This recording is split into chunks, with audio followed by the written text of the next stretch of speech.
What's up, guys? If you watched the welded diff review video that I did, you know that I had ordered wheels and was waiting on them, right? So I had wheels and tires on the way. Tires had gotten here, but still was waiting on the wheels. That is what's here finally. It showed up today. I took the day off of work because I've got this and another thing coming. I'll make a video on that in itself. But both things required signatures, and I was like, well, I'll just make a day of it, like Christmas that you got to sign for. I know what I bought, and I am nervous to see if what I bought is in the box and if it looks as good as it did online. So yeah, let's get these things open and finally take a look at what I bought. Fun fact, I've never bought new wheels. I've always just bought used wheels and made them nicer. This is my first set of actual brand new wheels. Okay, just what I ordered, another box.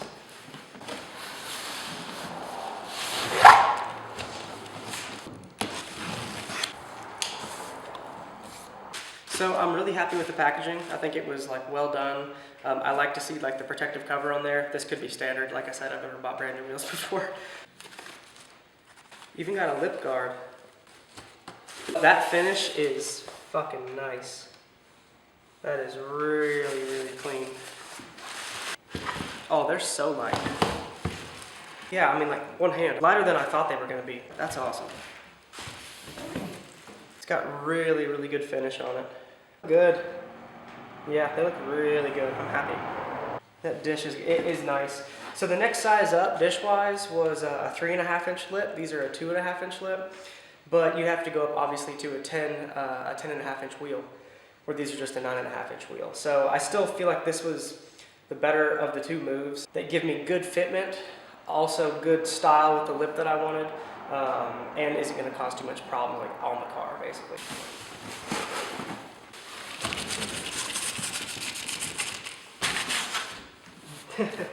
Oh, that's annoying. And this is why we appreciate good packaging.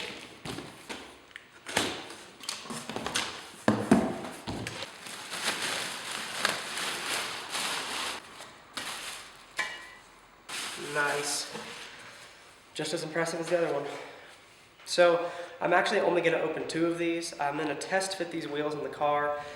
A, to make sure I don't need to roll the fenders anymore, just to fit the wheels, and then B, to make sure that I don't need to add spacers to the wheels to clear my strut. So we'll take these, throw them on the car, lower it down on some pieces of wood so that we can get the suspension to actually compress, and then make sure that they're going to fit.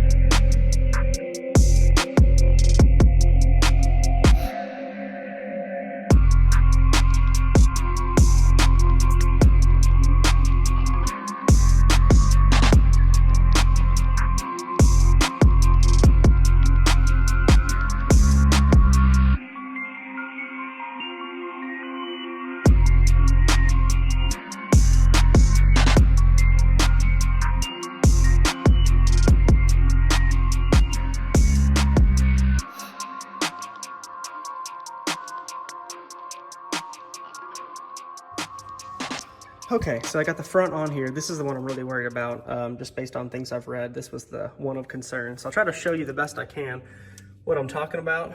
So as you can see, we're not touching. Gotta put the light down to rotate it. In nomine Patris et Filii et Spiritus Sancti. We're not technically touching anything, but it's real close. So I have a 5mm and a 3mm spacer. It's another hub centric that'll go behind here, and I think I'm gonna throw probably the 5 on there, to be honest, just because I want room. The tire's gonna be right here and kind of come out, maybe like this or so. So that should clear this stuff, but the 5 would just get it out far enough out of the way, I think. Let's check the fit kind of straight on. It's gonna be close. It's gonna be real close. I do have a fair amount of camber on the, well, maybe not a fair amount. There's some camber on the fronts here. it'll be tight. I don't know. It'll be, there might be some scrubbing, some rubbing. I gotta do some more fender roll and things like that, but I do think we can make them fit. I'm really happy with how they look. All right, so this is what the spacer looks like. This is the 5mm. As you can see, we have, well, like we would think, 5 more millimeters of clearance between those. So I believe I'm putting 225s on the front here. They might stretch a little bit. I'm doing it on purpose to make sure I stay away from my suspension. Coilovers are definitely in the works for this car, and that'll clean up a little bit of space. I'm definitely gonna run the 5 as long as I don't rub too much out here on this fender. But everything seems smooth, looks good, sounds good. So I'm happy with this. We got our formula for the front that we'll at least start with. And then, so now let's jump onto the back and see if the back fits.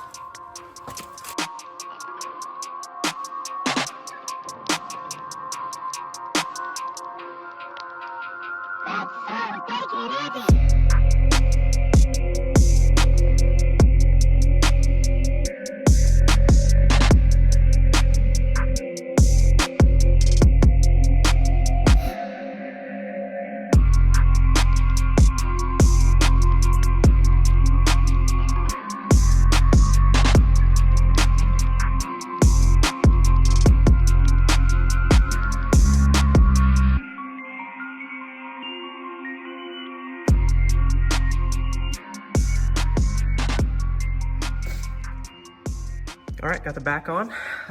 Like we kind of thought, the back has pretty much no obstruction. Even like the fact that where's the spring at? Right there. So the fact that the spring is separate from the shock itself in the rear, tons of room, like massive room. I might even run a spacer on this backside to kind of fill out this wheel well a little bit more. So super stoked on the fitment of the rear. The front is going to fit, but it's gonna be a little bit of work, I'm thinking. Probably more work than I think it is. Isn't that how it always goes? So I am super stoked with how these fit, how they look. Just like the shininess in the contrast with that white compared to those, I don't know what you'd call them, gunmetal or maybe a little bit, silver, metal, whatever. But in the, just a comparison of the style of wheel, I'm really, really pleased with these. So just so everybody can see how bald these tires are, there is nothing left. I was not lying. I definitely do need new tires. So I'm really, really excited to get these tired up and put on the car. All right, y'all, test fit is complete. The front is gonna be a 3 or a 5mm spacer. I'll probably start with a 5. Who doesn't like offset? If I have issues with it rubbing the fender with the 5mm, I'll probably roll the fender a little bit more. If that doesn't fix it, I'll drop down to the 3 and see if I have any issues with interference on the backside with that spring. I'm pretty confident I'm going to clear the body of the strut, but I'm worried about the spring where it's not like a small consistent spring. It kind of like domes out a little bit like an egg. So I'm a little worried about my tires hitting it, but if these tires haven't hit it, well, that's kind of irrelevant because these are wider, so I'd ignore that statement completely. But I'm really happy with how these look on the car. I like the contrast of this shiny and then the brilliant white. It does make me want to take my trim that's kind of chipping and clean that up, polish it, because it's just bare metal underneath it, polish it and ceramic coat it, and it'll kind of match the color of this. So I think that might be a project to do in the future. Just a little tasteful, mod to the car, nothing crazy, but like I said, this is my first set of wheels, so this is the first time I've actually ever had a chance to do a test fit or any real reason to, because this is my first car, honestly. I've had a lot of trucks, and with trucks, offset and wheel size is pretty easy. It's pretty straightforward. 8 lugs, -44 or -76, with some variances, of course, but that's about it. And that was real easy. So this was kind of a challenge to dive into, to like learn all the different offsets, because there's so much stuff that the wheel can interfere with on a car versus a truck. If you get too wide of a wheel on a truck, you just rub your quarter panel a little bit, or your pinch weld or something. For a car, if you get one that's too big, you can't turn it, you can't flex it, you can't drive it. It becomes like a really big problem. So it was honestly a bit nerve-wracking for me to start the process of like finding wheels for the car. But I'm really happy with these. I think they're going to look really good on the car. I think they're going to perform well. I think for the money, I think it's a good wheel. So far, I'm pretty impressed with ESR stuff. I know I said I was only going to open 2 of the boxes. they sent me a shirt with my purchase, right? It's like a mystery t-shirt. And I was looking for the mystery t-shirt, and of course, wouldn't it be in the last box that I opened? Just how it always goes. But that's why they're all open. So I didn't just decide to open them all for no reason. So I appreciate y'all watching, and we will see you next time whenever we're going to get tires put on these wheels.